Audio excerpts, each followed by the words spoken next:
kampung aku nih. Dan rumahnya Nuri dengan tetangganya terdekat, Wak, jaraknya berapa? 1 kilo, tau kalian? Bukan kiri kanan, 1 kilo. Tapi Wak, meskipun wilayah itu masih sangat sepi dan juga jarang penduduk, bisa dibilang setiap harinya sekitar rumahnya Nuri ini ramai orang, Wak. Kenapa? Karena bapaknya Nuri seorang pengusaha arang, atau warga sekitar nyebutnya itu sebagai toke arang gitu. Nah, bapaknya ini punya 5 pondokan terbuka, Wak, untuk tempat pembakaran arang yang letaknya hanya berjarak sekitar 500 meter lah dari rumah utama. Nah, selain menjadi toke arang, Wak, bapaknya Nuri ini juga jadi toke ikan. Beliau punya 10 kapal motor tuh yang biasa digunakan untuk melaut. Nah, dengan bisnisnya itu setiap hari di sekitar rumahnya Nuri ini pun ramai kali sama karyawan-karyawan bapaknya.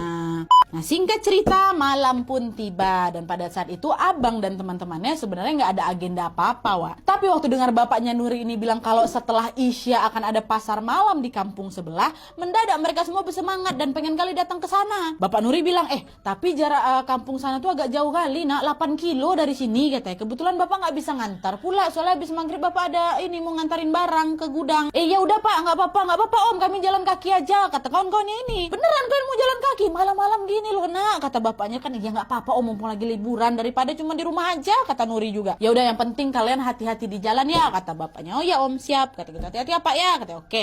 Nah, selepas maghrib, Wak, abang, Kak Lina, Nuri, Adi sama Iksan berlima berkawan lah, langsunglah berpamitan ke ibunya Nuri untuk pergi ke pasar malam yang jauh kali ini, 8 kilo. Dulu kan belum ada motor, belum banyak, Wak. Dan jalan yang mereka lewati pada saat itu belum juga diaspal, masih berupa macam ini jalan tanah gitu loh, Wak, dengan lebar sekitar 4 meter. Nah, terus kiri kanannya jalan itu ditumbuhi ilalang dan juga pohon-pohon lebat. Malam itu, Wak, langit cerah kali, kata abang, cerah kali Nadia. Sampai-sampai mereka nggak ada yang nyalain senter, Wak, karena udah cukup jalan itu diterangin sama cahaya bulan. Dah jalanlah itu mereka kan. Sepanjang jalan mereka saling bercerita, bercanda dan tertawa. Seru kali lah perjalanan mereka waktu itu. Sampai akhirnya, Wak, suasana pun mendadak berubah nih ketika abang merasa ada hawa dingin yang tiba-tiba berhembus sampai membuat dia merinding. Abang pun langsung mengeluarkan sarung yang dia bawa kan dan juga menggunakannya sebagai pengganti jaket.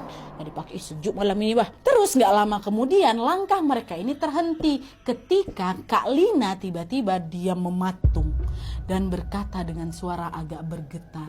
Kak Lina bilang, kalian lihat nggak yang di sebelah kiri itu, yang di atas ilalang tuh loh? Itu apa ya, Wak? Katanya. Nah, mendengar pertanyaannya Kak Lina, Wak, sontak mereka pun langsunglah mengalihkan pandangannya ke arah kiri itu. Dan betul aja, Wak, dari jauh mereka melihat di atas ilalang itu ada bayangan putih yang bergerak secara perlahan. Nah, di situ Nuri bilang, oh itu bayangan pohon itu, Wak, pohon yang ada di balik ilalang tuh. Udah biasa kami lihat itu, nggak ada apa-apa kok. Udah lanjut jalan lagi, kata Kak Nuri. Adalah mereka lanjut jalan lagi kan, Wak. Nah,